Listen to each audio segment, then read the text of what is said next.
We are live. What's up, wrestling fans? This is about to fall out of my ear. Let me fix that. This is the Two Bros Wrestling Show coming to you live Sunday night post Elimination Chamber. Kevin, how you doing, brother? Live on YouTube. If you watch on either YouTube or our Facebook channels, you're used to our live show being on Facebook, but because of some changes in Facebook, we're shifting the live broadcast to YouTube, which means if you like the dialogue discussion and you're watching this on Facebook on demand, just make sure Sunday nights, most Sunday nights anyway, we are here now on YouTube. And however you watch us, we just appreciate that you are watching the Two Bros Wrestling Show and talking some wrestling. Let's talk some wrestling, Kevin. All right, so we have a lot to talk about if you want to talk wrestling. For those of you who maybe thought that, I don't know, this build to WrestleMania just isn't doing it for me.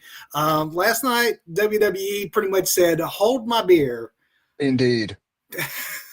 Wow. Tonight's main event topic is, of course, the final stop on the road to WrestleMania. We're talking everything Elimination Chamber. The non-spoiler version, we'll go ahead and do now before we get into details. Non-spoiler version, you had two chamber matches that were incredible. You had one match on the show that was actually better than the chamber matches. You had returns. You had a great payoff of the Cody Rock thing. Like, this is a must-see show for so many reasons, Doug. I don't know if you agree. So many.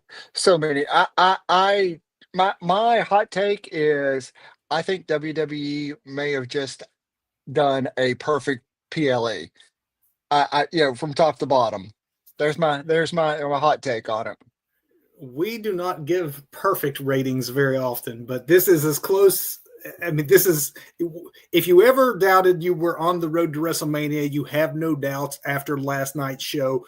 That is the non-spoiler version. We are going to get deep into everything that happened and go over what we liked, what we didn't like, how this implicates everything moving forward for storylines. But that's in about 10 minutes when we get to our main event. Before we do that, opening bell. There it is. We got the opening bell. As we are primarily a financial news podcast, no, we're not. We'll start this week with TKO Group releasing its Q4 earnings report. TKO, of course, is the parent company of WWE that was formed when WWE and UFC were merged together in 2023. Because that happened in the course of 2023, 2024 is actually the first full year financials we have for the new company to see how it's doing in a full year. No surprise, business pretty good. Pretty good. TKO Group beat its Q4 earning expectations. The company recorded fourth quarter revenue of $642.2 million, easily beating analysts' estimations that were hovering around $605 million. For 2024, live event revenue was up 31%, while sponsorship was up 28%. Now, live event and sponsorship being up that much, a lot of that can obviously be contributed to the synergy of negotiating these deals and planning events that include both WWE and UFC. You saw it last night when they were talking about coming back to Australia. You come back to Australia, you see WWE, you see UFC, you see their bull riding company. That one's kind of an odder fit. But, I mean, they're definitely doing a lot more of this synergistic, doing the planning together. One sponsorship gets you all three brands. So I think that has a lot, obviously, to do with the great money year that they had in 2024. Although it's not all, not all roses. It should be noted that they, on the year, they spent almost as much as they earned. It's not really unexpected if you think about the scale of everything when you take two behemoth companies and you merge them together. That should settle down some this year because both operating costs, administrative costs, those expenses are expected to come down. But yes, in its first full year of existence, TKO Group earned $2.8 billion in revenue, with a net income at $6.4 million, though. I mean, still a lot of money, but if you think about that billion number, they spent all but 6.4 million of that. Again, I think that as the Netflix thing picks up steam and they cut the cost, that's just going to go up. Yes, I do believe it will, especially if they keep producing Must-see what TV. what they did last night. Speaking of Netflix and Raw news, it continues to be fascinating to watch this relationship. Going in, we all were expecting that content would be a little looser under Raw's new business daddy. But this week, comments made on a podcast by lead announcer Michael Cole pretty much said that is not the case. He was talking to Logan Paul and was talking about Netflix being particularly strict with WWE and that he and Pat are having to be very careful on commentary, which I thought was kind of an interesting thing to say. That is. Huh. And he had that super tight shirt on, apparently, too. That ended up being the big story about his podcast appearance. Yeah. Is the super tight shirt. Moving on and giving some AEW love out here, we'll go to Chris Jericho, the Nueve now, right? He's up to the Nueve. Yes. He filed a trademark application for his new finishing maneuver in his February 25th filing. He is looking to own the term the high spot, which he performed against Bandito on Collision last weekend. So good luck, Chris Jericho, on high spot. Trademarking the high spot. I mean, not a bad name, but I don't know. Is it maybe a little, it'd be like me saying I'm going to trademark the body slam or the finishing maneuver, or I don't know. It seems like maybe a little too broad, but we'll see, I guess, what a court says. Yeah, we'll see. Speaking of AEW, following last month's releases of Malachi Black, Miro, Ricky Starks, aka now Ricky Saints, we have yet another talent with a contract allowed to expire, with possibly many more to come. Layla Hirsch's AEW contract has expired this past week. She is now a free agent. With Tony Khan having just way too many wrestlers under contract anyway, and only so much airtime, Brian Alvarez of the Wrestling Observer is reporting the most recent releases are the tip of the iceberg, and whether it's releases or contracts not being renewed, he expects a lot more AEW trimming over the next 30 days. So there must be something with the way that the contracts are structured that we have a lot coming up, and because of the logjam, maybe a lot being allowed to expire. So this is something we will definitely keep an eye on through the course of WrestleMania season, which has to be a little bit of another kick in the pants if you're on the AEW side, losing your job while business on the other side of the fence is humming along right now.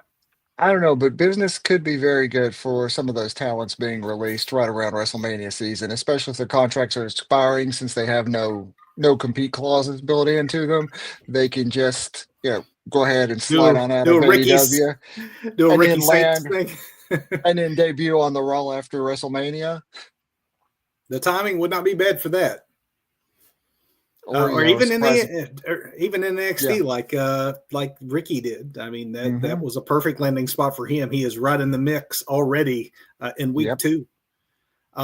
Speaking of, that's a good segue for those who watched NXT this past week. I was lucky enough to be there in person, but more on that later. You may wonder, though, why WWE would be booking a dream title versus title match so early in the runs of NXT Women's Champion Julia and Women's North American Champion Stephanie Vakir. Somebody's hurt, aren't they?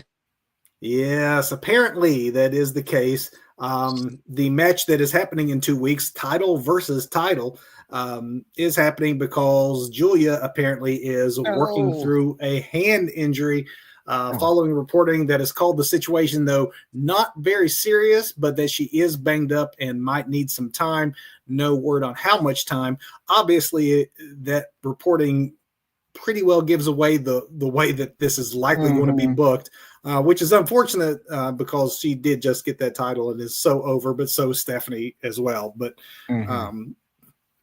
reportedly, there is no way in the world that Julia is not working that match. So she must not be too injured if she's able to persevere through that. While on the topic of this past week's NXT, it was very newsworthy when the Hardy Boys came home and wrestled their first match in WWE in 6 years. The TNA Tag Champs went over naturally and had a hero's welcome from the live crowd. Matt took to his social media after the event to talk about how magical the experience was for the brothers. And obviously, this is just the beginning of a Hardys back in WWE. Obviously, there is that working relationship that NXT and TNA have, but WWE is selling new Hardy Boys merch. So if you're selling new Hardy Boys merch, obviously they set up on this past week's NXT a future tag team title match against Fraxium. So there's big plans there, but with merch, I figured that those plans extend even beyond that match. It would not surprise me, Doug, with this working relationship and the heroes welcome and the merch, if they're not involved in Mania weekend somehow, even if it's on the NXT brand who has a big show. I wouldn't be surprised if we see a Hardy Boys Hall of Fame induction. I think that would probably make a lot of sense. Timing wise too. It's about that time too. It is. It is definitely about that time. One more NXT story, as apparently WWE is looking to keep the WrestleMania vibes going. Reports emerged this week that WWE is looking to add a potential NXT Tuesday night broadcast from Las Vegas during Mania weekend. Typically, the big Raw after Mania is the end of a weekend's worth of events. They're going to see if they can extend it to Tuesday. The event apparently would take place at UFC's Apex Complex, which obviously is in the family and something that NXT has ran before. WWE is currently presenting SmackDown, Hall of Fame, NXT Stand and Deliver, both nights of WrestleMania, and then the Raw after WrestleMania. Heck, why not? If you're at it in Las Vegas, let's throw in NXT on CW on Tuesday night as well. All those events are taking place at the T-Mobile Arena, with the exception, obviously, of the 2 nights of Mania, which are taking place at Allegiant Stadium. Luke Gallows has made his first post-WWE release job move, and it is not wrestling. Gallows is starting up a business with his wife, Dr. Bethany Hankinson, which Gallows' real last name is Hankinson. The doctor, though, has worked for years as a chiropractor and a pediatric ICU nurse, and she and Luke are going to be opening Hankinson's Chiropractic and Wellness in Locust Grove, Georgia, tomorrow, in fact. So this is a 45-minute drive south of Atlanta. So if you're in the area, want to support one of the good brothers, need a little adjustment, call Hankinson's Chiropractic and Wellness. And we are not sponsored, but we will take the money. Absolutely. If it is offered, we will sell our souls. We won't think that much about it either. Last story, we'll end tonight's opening bell with a reminder that this week sees the debut of WWE's new Evolve program, dropping Wednesday nights and every Wednesday at 8 on Tubi in the United States, and of course internationally it'll be on YouTube.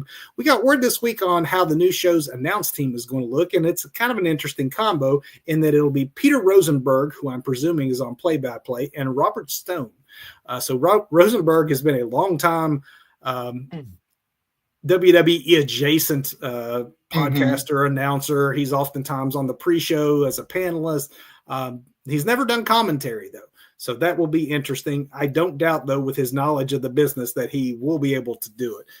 Meanwhile, Stone has most recently been seen playing the on-air assistant role to NXT's general manager, Ava, or as Santino Marella calls her, Ava.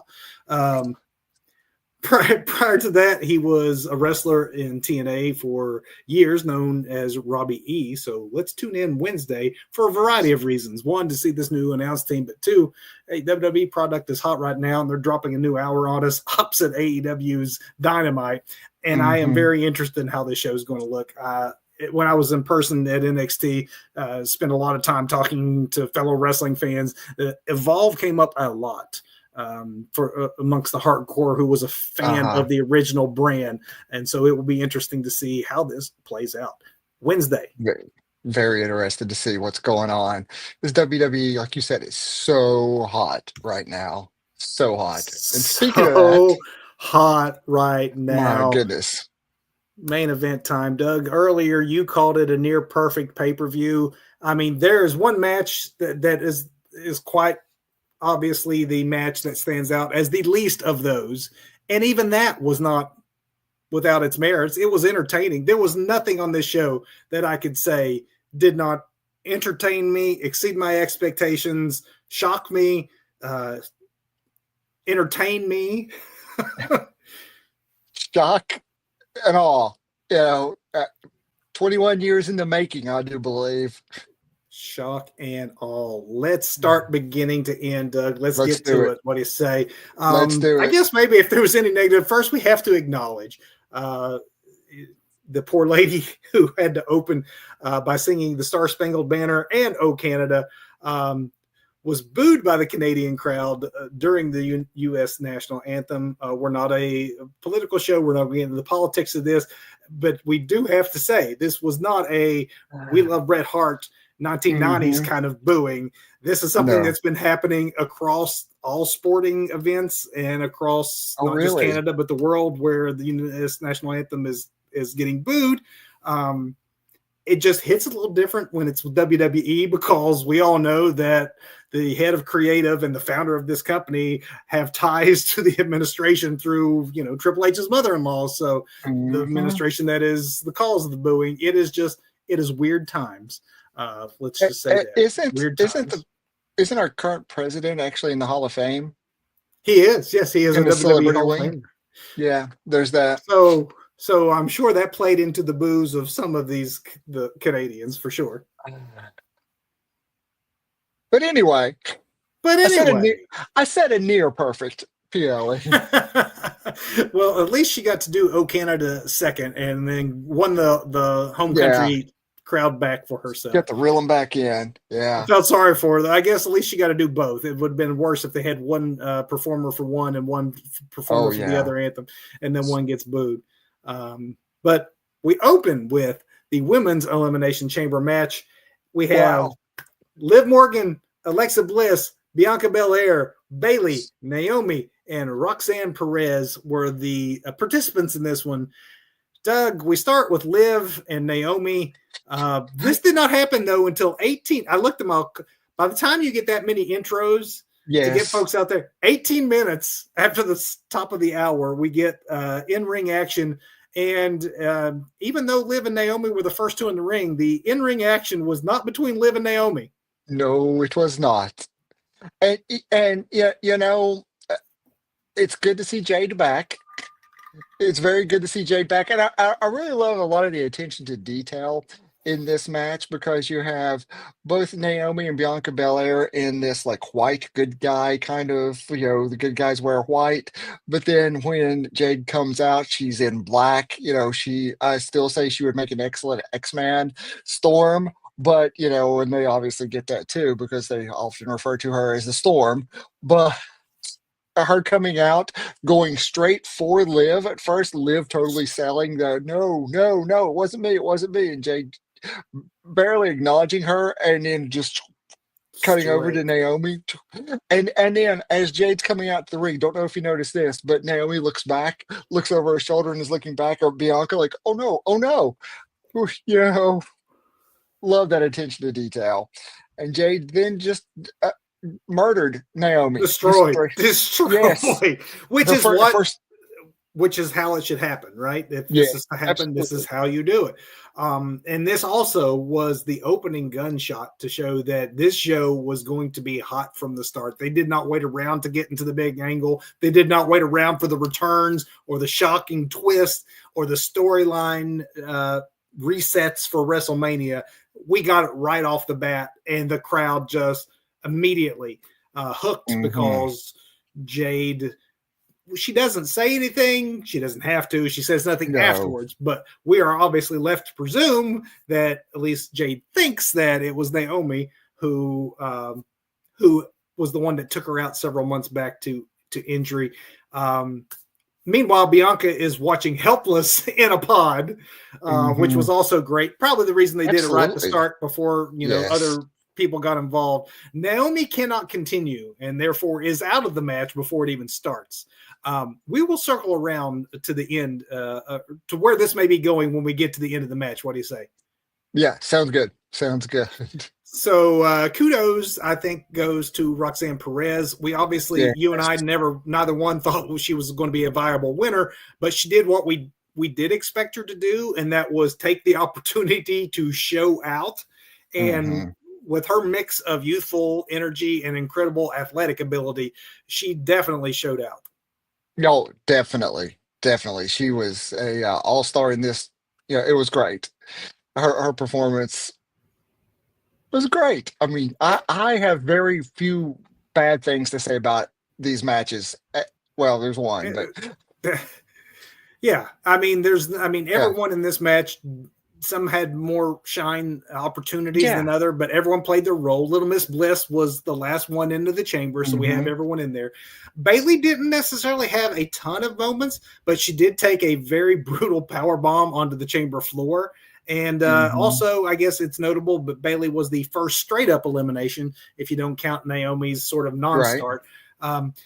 Naomi Starr's kind of been on the wane the last few months. She's taken a lot of L's, both on the main brand and even in NXT. Obviously, you can't stay on top all the time, and she was on top going into Mania last year. This year, Bayley does not have a set role, it seems, and was the last one out. Yeah. Can we talk about that hair whip that Bianca gave Liv on the top of one of the pods? Can we just give that a moment? Ow! And poor Liv with the whip marks across her midsection and that shotgun blast of a pop. Have you ever heard? I mean, it always sounds impressive when Bianca uses that long braid as a weapon, but have you ever heard it sound like that? No. And no. At least you think it's any sort of like trickery to make a loud noise the way, most punches and kicks are delivered. The whelp and the blood on Liv's midsection and back will take that argument out of question for you.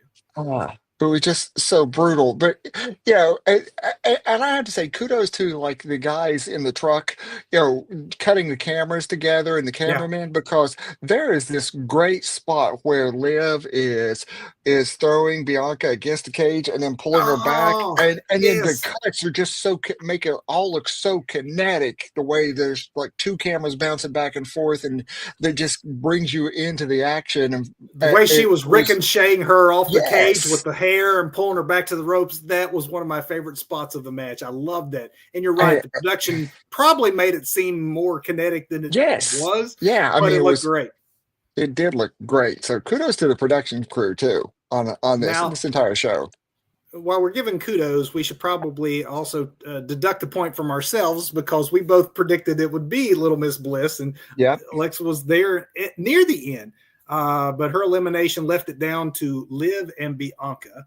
Yes. I also love the great finishing sequence there with the counters that ended with Bianca getting the pin and the win. They did a great job there towards the end. Before we talk, though, Mania implications of Bianca winning, I want to just shout out Liv Morgan as the MVP of this one. Not only did she just wrestle a great match and was there, almost from the beginning in there, the poor thing took a beating and her body showed it. That is one tough lady who deserves all the credit for being tough and taking the beating. It's a Jersey girl for you. It's a Jersey girl. So here, let's talk Mania. We get Bianca versus Rhea, presuming that Rhea gets past Io. Right. Rhea's getting past Io. Yeah, it's not gonna happen. Nothing can come from that tomorrow night. Sorry, Io. Love you, but it's not happening. So this is surprisingly, though, the first time that we get Rhea versus Bianca on the main roster. I was surprised to learn that. It definitely has, though, the look and feel of a Mania-worthy women's main event to me. I mean, these two just paired up opposite sides of the ring especially knowing that they haven't really had this stage before on the main roster. That's money. That is money, but where does Jade fit into this now? Is Naomi coming back for something at by Well, Mania that's time, or does this evolve to something more now with so that's Jade in why the I was going to picture? next. Like that is that's the hook on the women's side, right? It's not Hmm. necessarily Rhea versus Bianca yet. It is, oh my gosh, Hmm. Jade's back, and Naomi apparently is the one who was involved. So we can only assume at this point that Jade thinks that Naomi is her attacker. Hmm. Obviously, the attack that Jade gave last night would point to that. But what we don't know yet, and what is not yet clear, and what we may know as soon as tomorrow night, Hmm. is Bianca in on this? Right, because Jade called her spot there, really took out Naomi because she could take out Naomi. She really couldn't go after Bianca if she thinks Bianca is also involved. While Yeah, Bianca just watches helplessly as Jade destroyed her.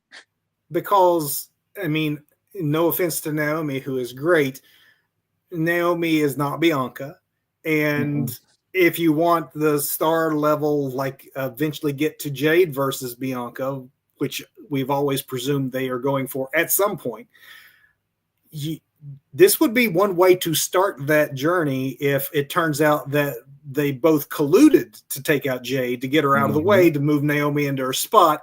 And it would solve the problem WWE would have with a Rhea versus Bianca face versus face match. Not that those are not possible, but it is usually better when you have a clear face and a clear heel. And if Bianca helped to take out her tag team partner, you would definitely have a clear heel in this one. Yes, yes. And, and where do you think there's a possibility that we get, say, Naomi's out of the picture, Jade shows up and somehow inserts herself into what Rhea and Bianca and Uh, maybe even Io have absolutely. going on? Maybe Absolutely. maybe we get some sort of like weird fatal four-way, by that time. I mean, that's a lot of big beefy women then. And Or you have 2 nights of Mania. Think about how yes. WrestleMania rolled last year, where you had the big tag team match on night one, and then the big singles match on night two on the men's Hmm. side. It would protect Jade from having to have that big singles match when she's Yeah. still somewhat green, but you could have definitely a Jade and her partner, or Rhea Ripley, uh, going up against Naomi and Bianca prior Yeah. to the one-on-one. There's a lot of ways they could go with this, but I don't know about you. We're speculating now, but Bianca's going to have something to do with this. Yes, I agree. You Yeah. can't keep it face versus face, right? You cannot. You cannot. I agree. As we learned later in the night, it won't be face versus face at WrestleMania. That's right. That is right. Moving to the next match, then, and this one will be probably the quickest one because honestly, it was not a bad match. It just doesn't. It's not of the It level of wasn't. everything else on this card, and that is Tiffany Stratton and Trish Stratus versus Nia Jax, Candice LeRae. Obviously, after everything in that first match, this is the come down match. But as come down matches go, it wasn't bad. But just because Trish, you get to see the hometown hero there in Toronto. She hasn't missed a beat. Lady's almost 50 years old. She looked fantastic. So hometown Does crowd gets does to see she, their local legend. does she age? No, She looks like she did in like the 90s. and she's still doing like her Karanas and like she's not like Yes. just doing wrist locks. She was Right. just wrestling like Trish Stratus. She could still go. Um, Tiffany also got a needed win to keep her strong going into Mania. At first, I was surprised to see Tiffany get the pin rather than them give it to Toronto's own Trish. But then the more I thought about it, the importance That of keeping Tiff yeah, strong keep her strong. Yeah, I was thinking the same thing. She needs that to made, keep, made more sense to me then. yeah. It should be noted too that despite the fact that there was a big time pop for Trish Stratus, who was obviously over with the Canadian crowd, the Canadian crowd was chanting, "We want Tiffany," when Trish was in the ring at times. Like they Hmm. wanted her just as much as they wanted Trish. Yeah. Chants like that are a very good sign for Tiffany's long-term future in WWE. Yeah. If the Canadians are yelling for you, you got it made. You got it. You got it made. We have two Canadians, Doug, in this next match who Wow. probably are not feeling like they have it made today, even though they sure made magic in the last night. Kevin Owens, Sami Zayn, unsanctioned match. I love right from the start, Aisha Taylor on the ring, on the house mic, warning the viewing public that the WWE is not responsible for anything that you are about to see. I also really liked the dimming of the lights, which was just a very old school territory thing that promotions back in the day, they turned the lights off, turned the lights back on to say that, hey, now we have nothing to do with this. This is, a separate event. They're on their own. Again, it goes back to the attention to detail because you also have the ref, not in a referee's uniform, dudes out there and like, yeah, it's unsanctioned. I'm just here to count a pinfall or submission. That's all. Everything else is free game. So details, man. It was so much about the details and just how these two, man, they just The chair play started early. Then Sami, of course, bust out a Canadian pleasing hockey stick. Yes. Then, we go to the outside and you get that close up of KO biting Sami's nose quickly into the crowd. Obviously, that was bound to happen in an unsanctioned match. The first major spot, though, of the match probably came, in my mind at least, is when KO pushed Sami from the top rope to the outside, over the turnbuckle, crashing through a couple of tables. Unfortunately for Sami and for KO, that would be far from the only big spot of this match. Just getting started at that point. Oh my gosh, that brainbuster Sami took through the chair. And then only minutes later, he was able to pull it together and then counter and then send KO through the same broken chair with a brutal exploder suplex through the chair. We get multiple ref bumps. We get that fisherman's buster from the top, which always looks great no matter what, especially when it goes through a table. Yes. And then Sami Zayn busts out the old chair wrapped in barbed wire, beats KO. Terry Funk was going on at that point. I mean, spot of the match, maybe the night really was that blue thunder bomb through a series of chairs that was supporting the said chair wrapped in barbed wire. That was and nothing gave either. It all just KO just bounced off of. Nothing gave. Somehow that wasn't even the ending, though. This brutality just kept going. KO ends up at the end, just taking it out more on Sami. He ends up victorious, as we predicted and expected. But he just couldn't take the win. He had to return. He wasn't done. He had to deliver more punishment to Sami, bringing back, again, expected, but we get the return of Randy Orton, and now we know for certain that rumored match at WrestleMania is now the path for Kevin and Randy.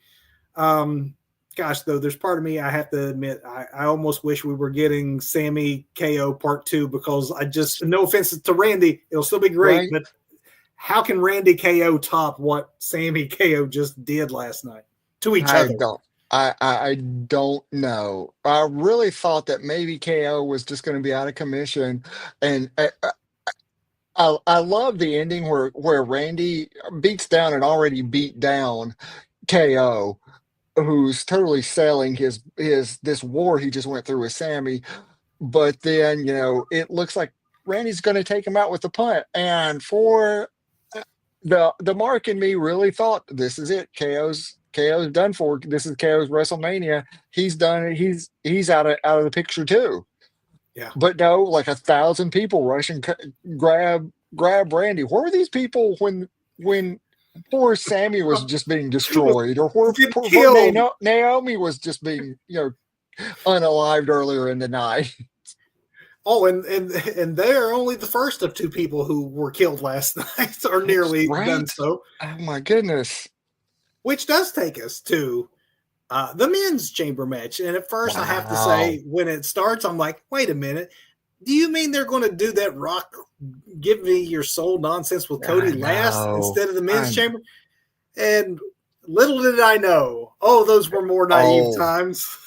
man. I was like, It oh all great. makes sense. It all I makes probably sense. like you. I'm thinking, oh great, we're gonna go through this war with these five dudes. They're gonna raise the chamber. Rock's gonna come out here and ramble for like half an hour. Cody's gonna come out and try and make some sense of it, and then it's gonna, fade to black with Paul Levesque produced something. Yeah. That But what is do I know? What nothing is what I know. this Nothing. is when it's good sometimes to be wrong about certain things. We are not wrong about who wins this match, but we are wrong about everything else we maybe had thought about the whole Cody Rock angle. We will get to that at the end of this match as they did. But first we get the men's match of John Cena, CM Punk, Drew McIntyre, Logan Paul, Damian Priest, Seth Rollins. Drew and Seth to begin. Priest was in Mhm. third. Or rather, I made this in my notes. I almost hate to say it, like you said, it's such a positive night overall. But Mhm. Priest got a tepid reaction from the crowd. Did. Yeah. Priest is a great character and good wrestler. I, I There's don't want to something say he not doesn't. clicking right now.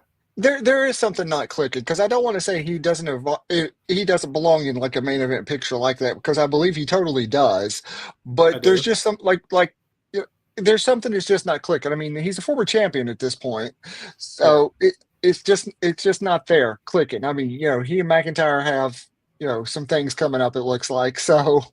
They definitely do. Paul entered third. He did not have a problem with the reaction. He had as much a go away heat as anyone on the night until the very end.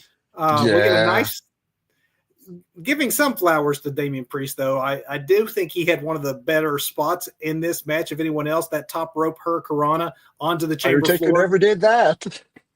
Love I that. mean, it's true. It's true. The ability is definitely there. We Hmm. get then, farewell John Cena back in the old nostalgic Let's Go Cena days. He came into a huge pop when he entered, and I put in my notes how we don't hear the Cena sucks chants anymore. I had to scratch that out, but again, more on that to Yeah, come. those days are over. But for years we got "Let's Go Cena, Cena sucks." Let's go Cena, Cena sucks. It was Yes, nothing but love last night during the chamber portion of the match for one John Cena. Drew was the first absolutely. elimination after delivering um, his finisher. Punk, he got the finisher on Punk, and then Drew rolled up Priest, or I'm sorry, Drew was rolled Yeah. up by Priest. It was a little bit of a sloppy roll up. It was a little delayed after delivering the big kick. I Hmm. don't know. I just imagined as it happened, I'm like, wait a minute, what happened? I'm like, is this really two PLEs in a row where Drew's going to be upset that it was a clunky? Like we're trying to get What? Drew and Priest to happen as a big feeling Mania match, and they keep kind of fumbling around it a little bit. He can't blame LA Knight this time. Or maybe he can. I don't know. Maybe he'll try to. He may try to. Do you feel like that there? I mean, obviously there's still plenty of time to pick up heat, but it's not really. This is one that I mean, on paper, I think they could have a very good match. They're Hmm. just going to have to do some work over the next 40 some days to, I think, build any real heat for this one.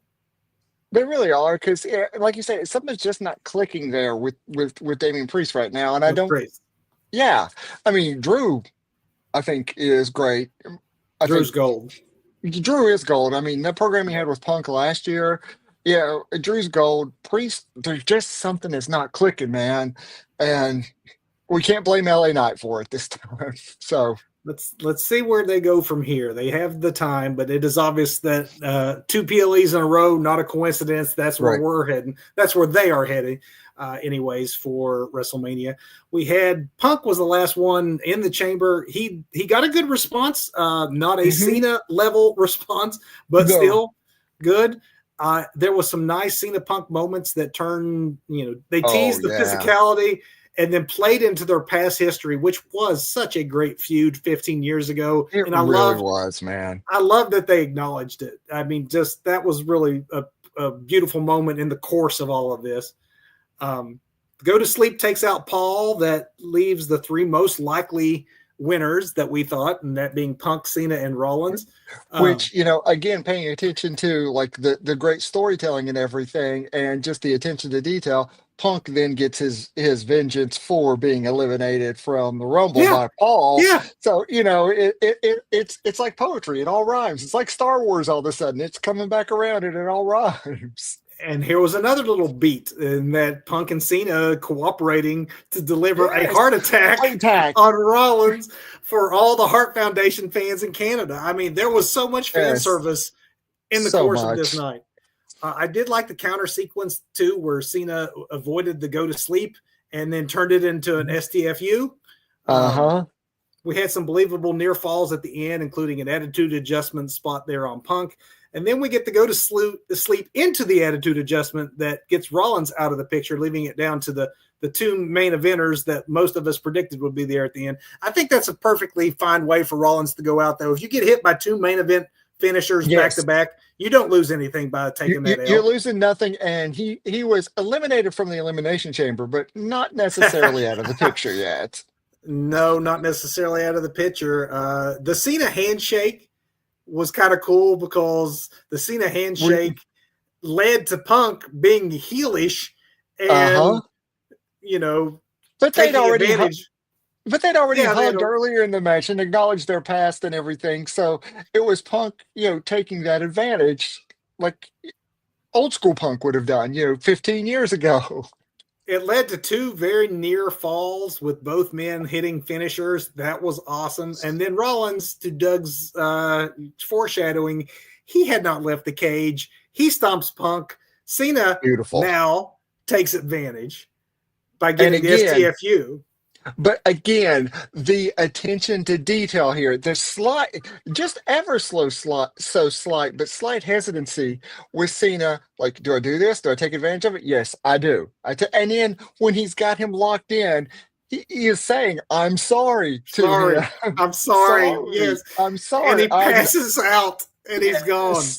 And at first, I thought it was strange. I'm like, okay, it was a cool finish, but I'm like, but Super Cena here, for him to take advantage in a heelish kind of way of what happened to somebody else, that doesn't seem like a baby face thing to do. But can almost overlook it.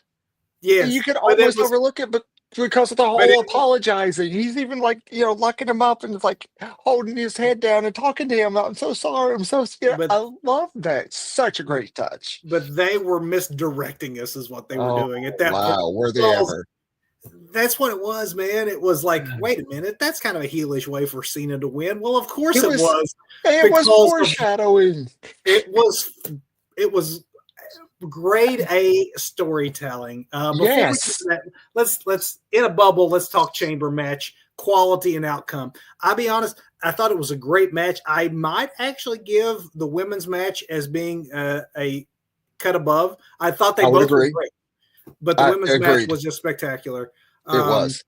But this one was a good match with a great ending sequence and the foreshadowing of what was to follow. If anyone turned it off after that, thinking they didn't need to see the Cody Rock nonsense, shame on you. Shame on you. Shame on you. In Triple H, we trust. We should know better at this point. Here comes our non-wrestling main event. So at first I was ticked off, like I said, that Elimination Chamber match didn't end. And then it's obvious why it couldn't have ended that way. Cody comes out to congratulate John Cena, as a babyface would do. Cena plays the role perfectly of, hey, it's me, it's you, it's them. They want this. Look at this. We're going together. Rock's music hits. Out comes Travis Scott smoking some stuff. They keep saying it's Sage. I don't understand this part. And it annoys me even more then. I'm like, okay, it's Travis Scott. Cool, I guess. Yeah. Okay. And although I do have to say, I love how they start with Rock's theme, with Rock Says, and it goes into this like very trip hopish kind of Yeah. um a Travis Scott beat, which I'm assuming Yeah. is we summon Travis Scott's music into it, and then it swings back around, just perfect cut back into Rock's music, and that's like music geek and And, editor in me, because I was like, oh, that's very cool the way that it all blended together, and then of course The and Rock comes out with his goose pimples. Goosebumps and Travis carrying the People's Championship for him. And at this point, I'm like, all right. I mean, it's been a great pay-per-view. Let's see how they pull Mhm. this off. And to his credit, Rock was way more focused than he had been. This was not I'm Yes. going to ramble for a little bit. It was, here's what's going to happen. Pure heel the whole time. You're going to Mhm. embrace me as your brother. I am going to embrace you as my champion because I Mhm. need your soul. And I Which mean, is still weird. it is still weird. He promised him immortality. So, as a god who steals your soul, I guess, you can do. Right? But Cody, being the baby face he is, gave up the chance at immortality, let The Well, Rock know that but, but, his but soul had been given. yes, before we get to Cody, was it just me, or did the Canadian crowd fall flat on the reference to, Oh, Dusty? Dream. Oh, Yes, yeah, the they did. dream dies Totally. for a second time. And I'm like, There was no oh, reaction. no reaction, just No. dead there. No, I thought the same thing. I don't know if he just didn't hit the line the way he had thought and the crowd didn't Uh-huh. catch it, but it was actually a pretty devastating line to get no heat. Yes. No, I Um, mean, it would just fell dead on that entire crowd. I'm like, come on, Canada, you can do better yeah, than that. Look what yeah. you've been given all night. I wondered about that. I hadn't missed that one either. In fact, when I showed everything to my wife again today, because I'm like, you have to see. I can't just tell you what happened. You have to see this. I noted the same thing to her. I'm like, yeah, that was supposed to be a big like hit line that did not hit for whatever reason. But yeah, up to that point, everyone's playing their role perfectly. Cody, for a second, had just swerved Cody. into thinking that I do want it all and all that, Yes. and I'm like, is he going to do this? And in the No. back, frame behind him is a John Cena like hanging on every word. Oh, he's like, And oh. and I thought to myself at the time, it's strange that John Cena is still just hanging See, out hanging there, but out. Yeah. I still didn't see it coming. With that, I No, didn't see it coming. I just thought it makes sense. He's already in the ring. That's how you we get couldn't Cody see down it. there. Did not see it. Cody drops an F-bomb, which I have Yeah. to be honest, even in today's day and age when you can hear anything all the time, whatever, hearing Cody Rhodes, the baby face on a WWE production drop an F-bomb was actually legitimately shocking. I think the fact they do that kind of stuff so sparingly that when they So do sparing. do it, it makes it more powerful. Yes. Agreed. Because that was a gut punch to the final boss. It was like, okay, all right, there's my answer. All right, cool. Got my answer. Cena and Cody embrace after Cody turns The Rock down. Rock gives the signal. Cena gives the look. Uh-huh. Beautiful. Kick to the nightmare nuts. Low the night. No. Dude, when did you Oh, actually? I mean, I'll be honest. When I am taken and swerved, I did not until Cena had the face. the Even face. embrace, even nothing gave it away to Nothing. me until the face. The face was same.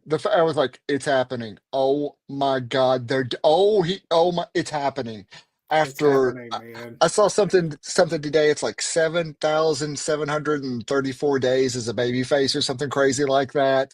And Dude, then that's nuts. like Because I mean, 21. this is something that for decades fans have like wanted, and they didn't give it to us until the least likely time for it to ever happen, and that's when everyone was all goodwill John Cena. Everyone played their role perfectly. Let's give it up. Travis Scott even played his role. They proceeded. We're skipping over the part where then they just beat the heck out of Cody Rhodes, Yes. with the belt and the blood, and I mean, and fans, you could see them at ringside, like legit mouths dropped. I'm sure if there was a camera on me and you, our mouths, yeah, that's exactly how I looked last night. I was just like, Wow, man. it's there was the excitement of it happening, but then them mugging John Cena. I do have to say that Travis Scott is no Bad Bunny. His mugging was a little sloppy, and Cena had to kind of correct some things there mid action. But he's not a Bad Bunny or a Logan Paul. He is a rapper, singer, songwriter. I think they referred to him as one point, but okay, whatever. I'm a bunny rabbit too. Man. Okay, vicious and memorable. Let's break it down. This was, I mean, this was Hogan going to the NWO, except maybe even more shocking. That's the only thing I could draw a parallel to as someone who was loved for so long that you just never thought you'd see it. That's really the only parallel that we have in wrestling, because everyone goes back and forth so often. And the fact that they haven't done that with Cena just makes it more shocking. Rock sometimes in the same promo, he's going back and forth. Yeah. I mean, just the fact that they'd finally do so at the least likely time when Cena was riding his nostalgia tour to the most popular reactions he has received in decades.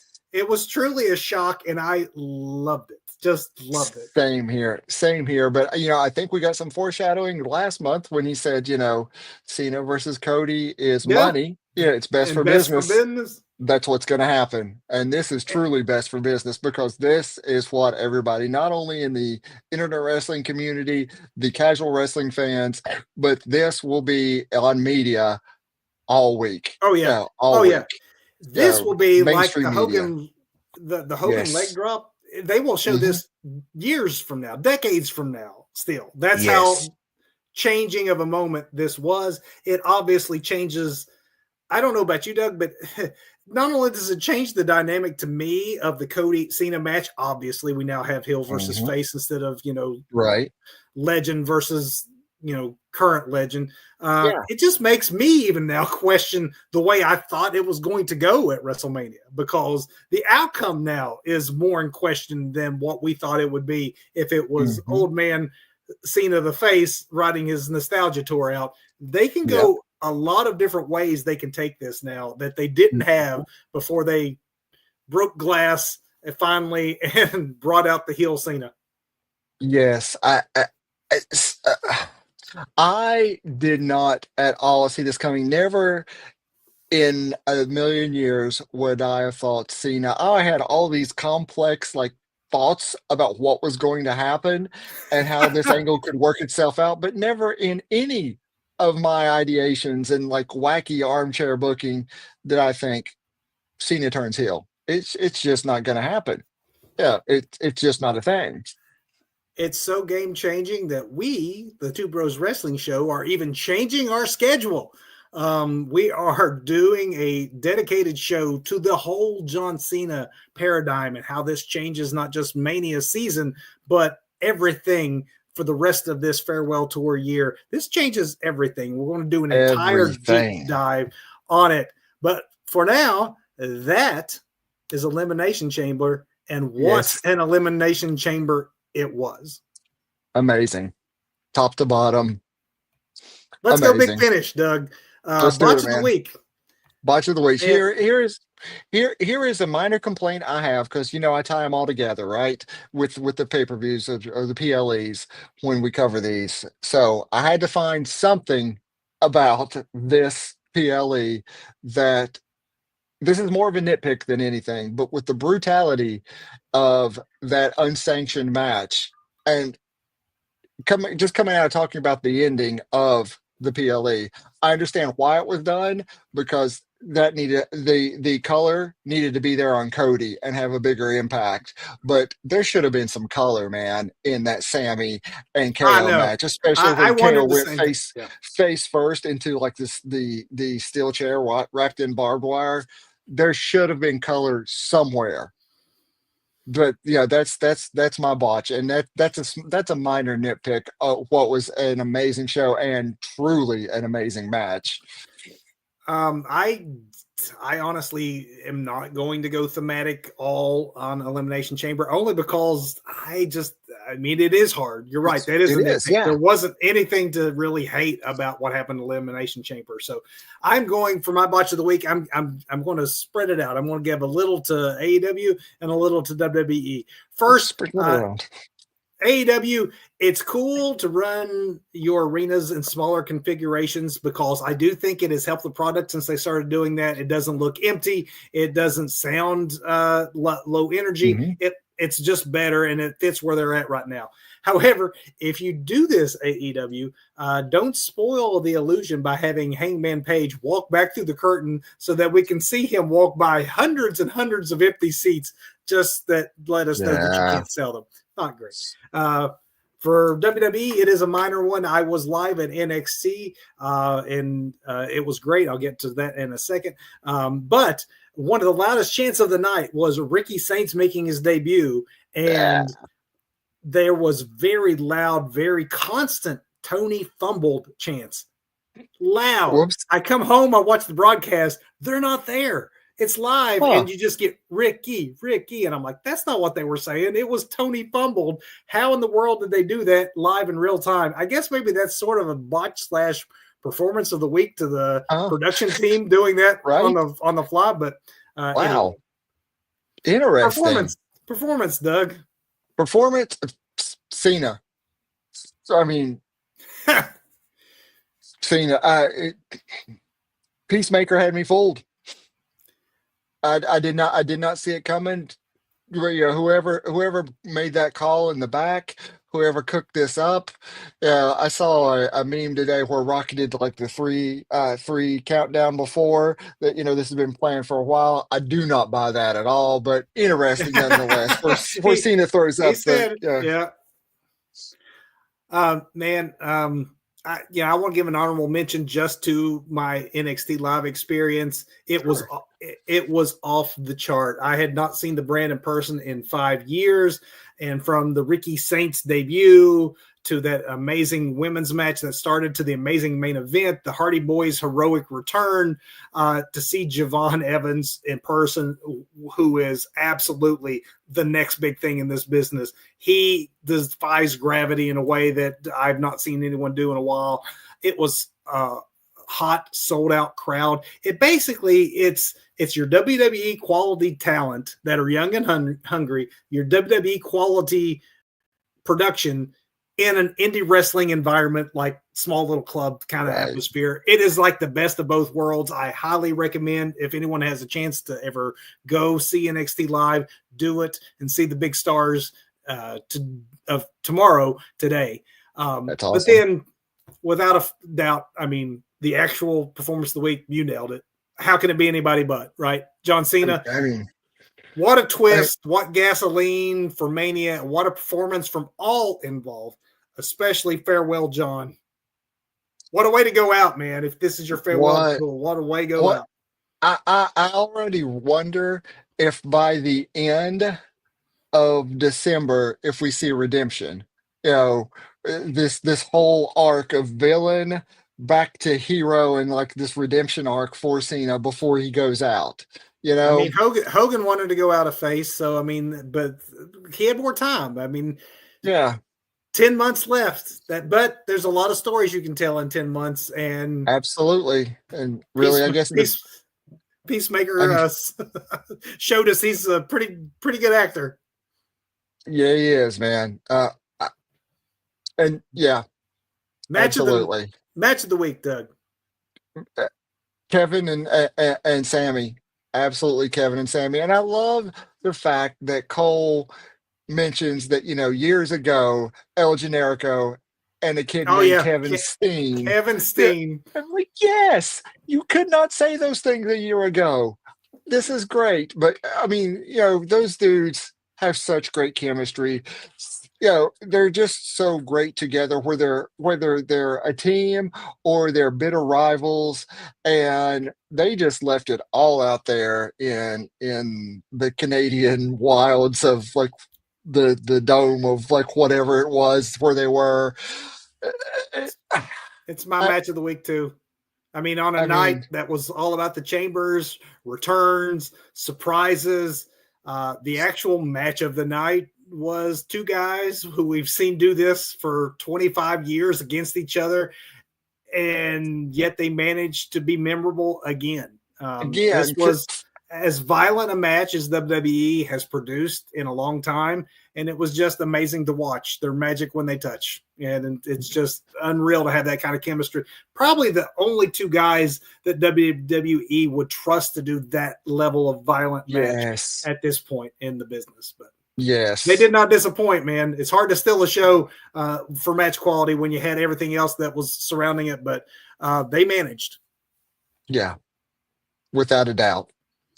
And with that, Doug, we are to the end of our time with the folks and another episode of the Two Bros Wrestling Show. I know I mentioned at the top that we are normally on Sundays. If you're watching us live on YouTube, that we are normally on Sundays at 8 p.m. Eastern Time. We will not be going on opposite of AEW's next pay-per-view. So we instead will come to you early this week on Thursday night to give you a preview of AEW Revolution. We will see you then. Good night, everybody. Thanks for watching. Go watch some wrestling now.